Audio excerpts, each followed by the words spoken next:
Originally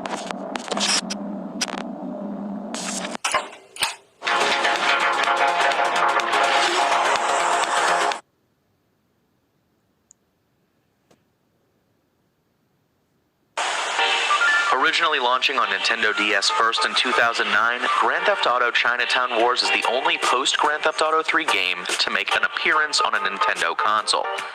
And while Rockstar had a history of handheld games, fitting a game on the DS meant rethinking the formula a bit. Chinatown Wars took a very different approach, most likely because fitting an existing city onto Nintendo's dual-screen handheld system just was never going to happen. Instead, the developers ported a consolidated version of Grand Theft Auto 4's Liberty City to the cartridge, a real feat because the world still feels huge. The camera was moved from third person to a top-down style, a return to the first couple of entries' approach to camera work.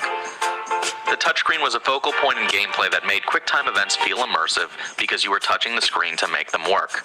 Instead of the gritty realism of GTA 4, a cel-shaded art style was employed to make the game look good on a low-resolution display. The result was a game praised for bringing a faithful representation of the series to a handheld system it had no prior history with, and incorporating elements that took advantage of the hardware it was present on. While the game was incredibly highly reviewed, sales didn't meet Rockstar's expectations. However, when the game launched on the PSP later that year, it faced a different situation. Instead of launching as the first entry in the series on the handheld, it was being compared to the first two previous games that came before it. The PlayStation Portable has a long history of strong Grand Theft Auto games on it that came before Chinatown Wars. By the end of the handheld's life cycle, the system saw 3 GTAs in total. 2 of the games saw fully fledged cities ported to the system, creating a feel of console games on the go. The games sold so well they were eventually ported to PS2 later on to cash in. Chinatown Wars was a significant departure from that formula. Not only did it not feature a port of an existing city like the previous games, some critics made sure to mention how shoehorned the QuickTime events felt on a PSP without having a functional touchscreen to make them happen. I got the game not long after it came out, and after loving the first 2 PSP games, I was excited as can be for the new game. And it didn't let me down to the point where I used to consider this the best of the 3 games on the system. But how does it stand up after all this time? Well, let's find out. What I've always remembered about the game was its sense of scale. Even at 75% of GTA's rendition of Liberty City, a number I see misreported on all the time, with a bunch of places saying it's 1-to-1, which it isn't, the map still feels huge. Navigating from one side of the city can take a considerable amount of time, which, if you play the game between classes or on your commute, you might not want that. Time is only added if you stop for tolls, but you're not gonna do that, let's be honest. In spite of that, the game feels perfectly fitted for handhelds, which I'll get to in just a bit. If you're like me, the story in GTA is an important part of the experience because it's how you unlock some of the cooler things to do if you aren't using cheats. So it was very disappointing to me when I started to feel like Chinatown Wars' story was just becoming a slog to get through. You play as Wang Li, the son of a recently murdered heir to the Triad throne in Liberty City. Li comes back to Liberty City to seek vengeance for his father's death. After returning to the LC, Li finds his Uncle Kenny trying to gift a ceremonial sword that Li's father won in a poker game to the leader of the Triads to save face and hopefully become new heir to the throne.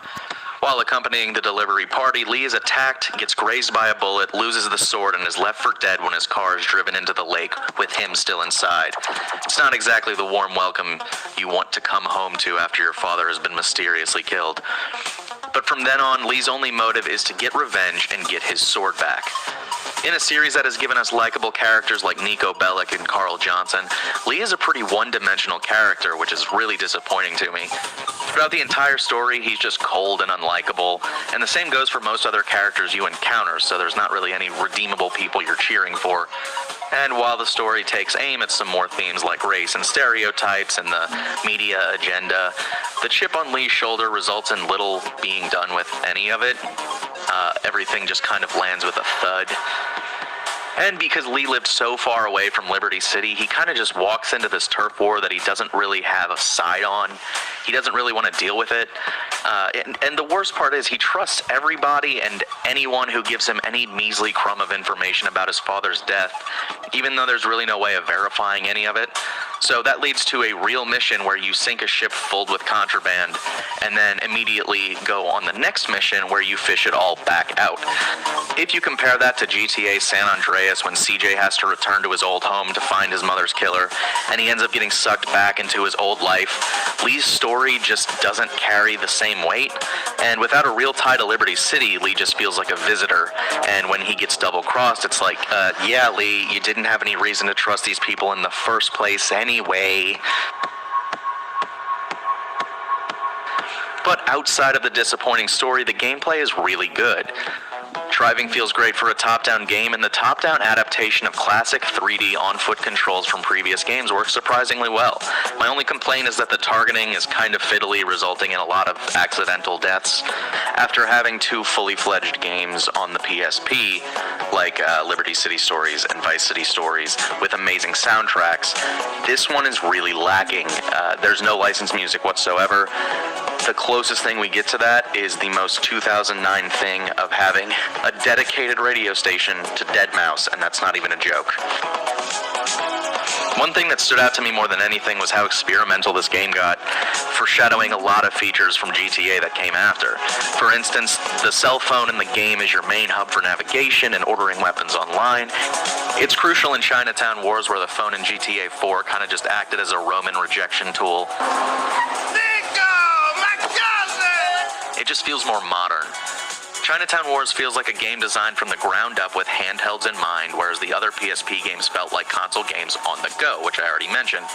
And while I love those games dearly, Chinatown Wars just matches the pick-up, put-down gameplay that handhelds are great for. Missions are very short, no more than a couple of minutes long for the most part, yet there's a ton of variety into what you can actually do. Because there are so many types of missions, gameplay feels very fresh from start to finish. The only thing that really tripped me up was losing my weapons when I got busted. It turned out to be a bigger chore than in most games. Unlocking weapons to buy from ammunition takes way too long in my opinion, so if I ever got busted, restocking after an accidental bust proved to be pretty tough.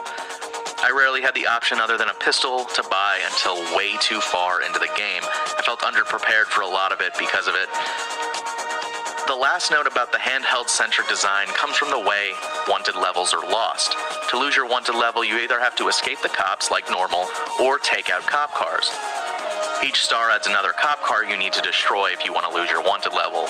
So if you have 3-star wanted level, you have to destroy 3 cars, 2 for 2 stars, 1 for 1 star, and that makes it a lot easier to get out of pursuits quickly if you don't